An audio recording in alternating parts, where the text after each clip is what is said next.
मोहम्मद सुलेमान कादरी साहिब, अस्सलामु अलैकुम क़िबला, क्या हाल हैं आपके? वालेकुम अस्सलाम, अल्हम्दुलिल्लाहि रब्बिल आलमीन। सुलेमान भाई, आप खैरियत से हैं? ये हमारी जितनी भी वीडियोज़ आपको मिल रही होती हैं, यही वाले सुलेमान भाई हैं।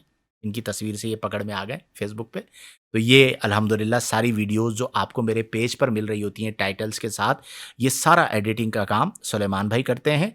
आप सब इनके लिए भी दुआ कीजिए कि अल्लाह ताला इन्हें जज़ाए खैर अता फ़रमाए और इसी तरह ये काम करते रहें। एक सवाल ये है कि एक सवाल है आपसे कि पहले तो अपना दिल नेकियों की तरफ कैसे माइल करें और बाद में नेकियों पर इस्तिकामत कैसे हासिल की जाए। देखिए, इसका जवाब मुख्तसरन ये है कि सबसे पहले अल्लाह से तौफीक तलब करें कि मौला, तू मुझे नेकी की तौफीक अता फरमा। जब अल्लाह तौफीक देता है ना, तो फिर आपका दिल नेकी में लग जाता है, तकल्लुफ़ ख़त्म हो जाता है, तकलीफ़ ख़त्म हो जाती है और फिर आपको इबादात के बगैर सुकून नहीं मिलता। तो पहले तो अल्लाह से तौफ़ीक तलब करें। दूसरा ये है कि फ़राइज़ व वाजिबात तो बाहर सूरत पढ़ने हैं। चाहे दिल कर रहा है या नहीं कर रहा, आपको नमाज़ पढ़नी है। चाहे दिल कर रहा है या नहीं कर रहा, रमज़ान का रोज़ा रखना है, हज फ़र्ज़ है तो हज करना है।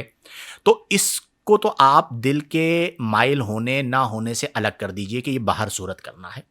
फिर जब आप कसरत के साथ इबादत कर रहे होते हैं ना, तो फिर आपका मिजाज ही नेक बन जाता है। जैसे कहते हैं ना, ये नेक आदमी है, नेक मिजाज आदमी है। तो इबादत में आपका दिल लगता है, आपको लुत्फ़ मिलता है। तो इस्तिकामत के साथ आप वजीफ़ा या दुआ या नमाज या इबादत करते रहें।